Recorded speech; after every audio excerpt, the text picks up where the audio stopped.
Hey floor cleaners, it's John here, and in this video series I'm going to be giving my top 10 tips to become a better business owner in 2023 and beyond. If you've never heard of me before, my name's John Williams and I run a company called AGB. We specialize in one industry and one industry only, the floor cleaning industry. Whether you're a carpet cleaner, a tile and grout cleaner, a hardwood floor cleaner, an upholstery cleaner, we work with you all and we specialize in one thing and one thing only, getting guys like you booked out with jobs with our specialist digital marketing system. And I'm on a personal mission to try and help as many people not just survive but thrive, whether that's through working with us on a one-on-one basis inside our program or through this YouTube channel. So without further ado, let's dive right in.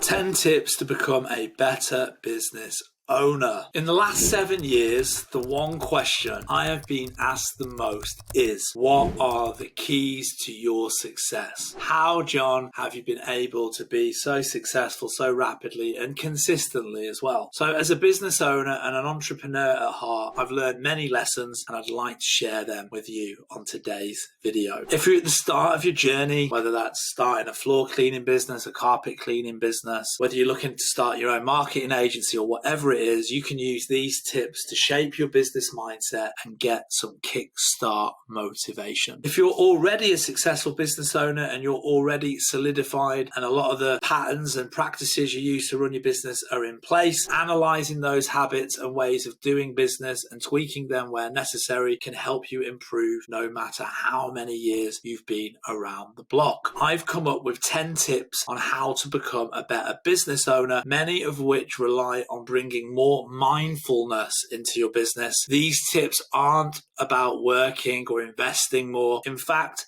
they may seem to be quite the opposite. And yet, I've seen business owners not only become happier when they shift how they operate, but also more financially successful. So, number one, be passionate about what you are doing. Steve Jobs said, the only way to do great work is to love what you do. Being happy at work and loving what you do is an overall productivity booster and it enhances performance. It's only when you feel that this particular floor cleaning business model or whatever your business is that you're in is for you, and only when working with people in service-based businesses is something you consider your career, will you be able to build a great business. You've really got to love with a passion what you are doing, because if you don't, you're just not going to have the motivation and the drive to take it to that next level. Don't forget that a third of your time we spend at work, so aim to spend 1/3 of your life doing something that you enjoy doing. Build a business that you are proud of and that you're proud to be the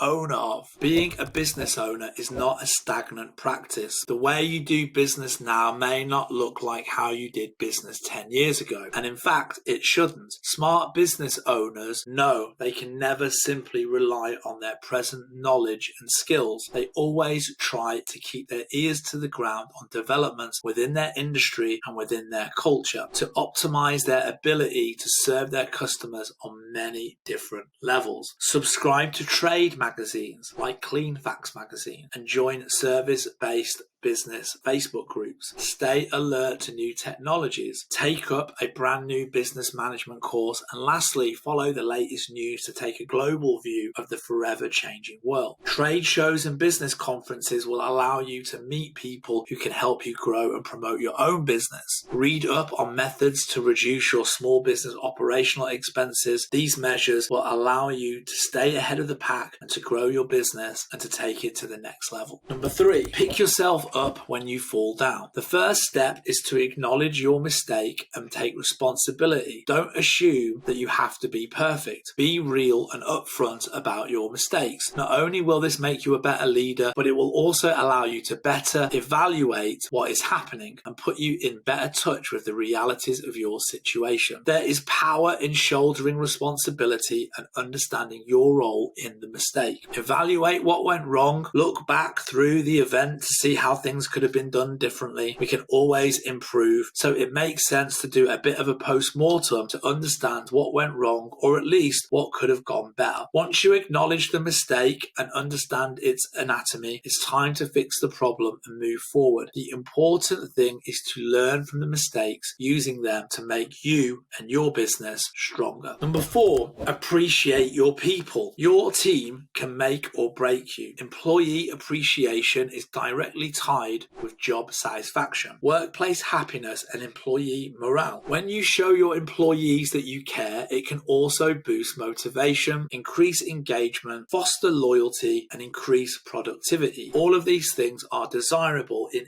any business. Showing your employees that you appreciate their hard work requires minimal effort. It costs practically nothing, and it doesn't eat up your time. Many business owners think they might spoil their employees and make them lazy. The truth is that without them, we would never be where we are now. As a business owner, I only drive the train. My employees provide the steam to run the engine uphill, and you should never forget that. Number 5, appreciate your competitors and learn from them. Our competitors keep us on our toes and inspire us to do better every day. There is an unfortunate trait that most small businesses have, and that is the mentality of being afraid of their competitors or seeing them as their enemy. It's true that they are competing for the same customers that you are, but even so, they can help you far more than they can hurt you. Take a look at how your competitors run and advertise their business. If they have a successful business, then they are definitely doing something right. But maybe there is some niche service, some product or offer that neither they nor you are advertising. So what are you waiting for? Just jump on this unique opportunity and give it a go. So do research into your area. See what other people are offering. See what specials people are running. See what services people are offering. And see if you can carve your own unique proposition through all of this so that you stand out from the crowd. So I really hope that you enjoyed this video. If you did, don't forget to hit the like and the subscribe button so that you get notified when the next video comes out. And if you'd like to find out a little bit more about working with us on a one-on-one basis, head down to the description below where you'll find all the necessary links and info that you need. See you on the next video, guys. Cheers.